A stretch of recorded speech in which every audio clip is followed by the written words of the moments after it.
Now, Slice by Pitch Up is basically a beat slicer, but with a bit of a twist, which I will demonstrate. So I'm going to start off with a basic kind of sweeping synth sound that sounds like this.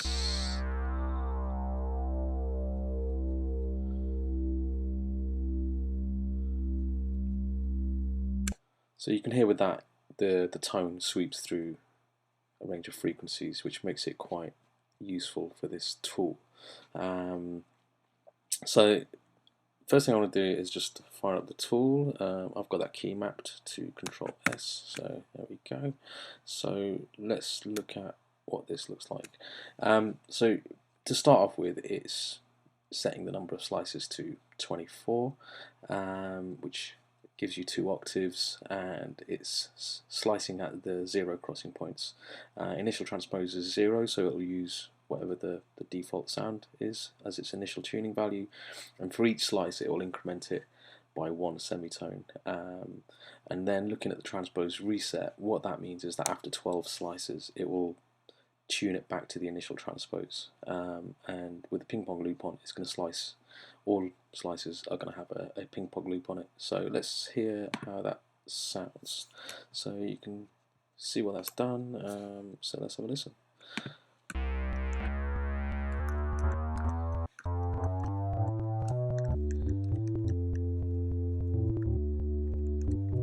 So you can see it's sliced everything, and as you go up the pitch, it's stepping through the waveform. So yeah, so you can see that. Another thing you can notice is that when you get to the B on the first octave, so if you go say to here, when you get to that, and then when you step to the next note, it drops back down to the initial C, and that's down to the transpose reset value. Okay, so let's say if we don't want to do that and we want it to kind of go on for the full 2 octaves, we can just go in and change that to 24. And doing that will make it span 2 octaves. So let's have a listen. So press slice it again, and now you can hear it goes across the 2 octaves.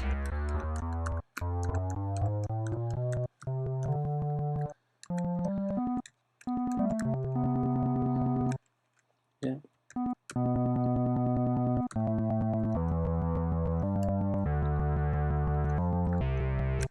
Yeah, so you can hear that, how it's done that.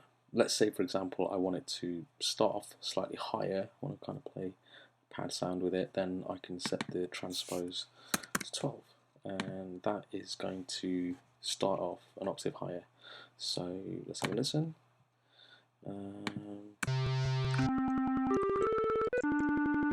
So yeah, you can hear. Yeah, and now the loop point isn't that good, actually. Sounds a bit rubbish. So what we're going to do is try a crossfade loop on all slices. I'm going to leave the default slider at 50%, and that should smooth out the looping. So let's have a go.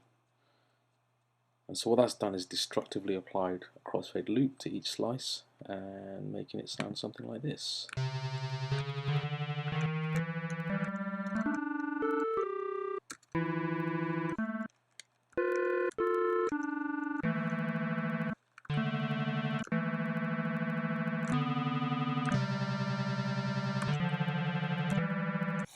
There you have it. That's how you can take an ordinary long shot and make it a little more interesting.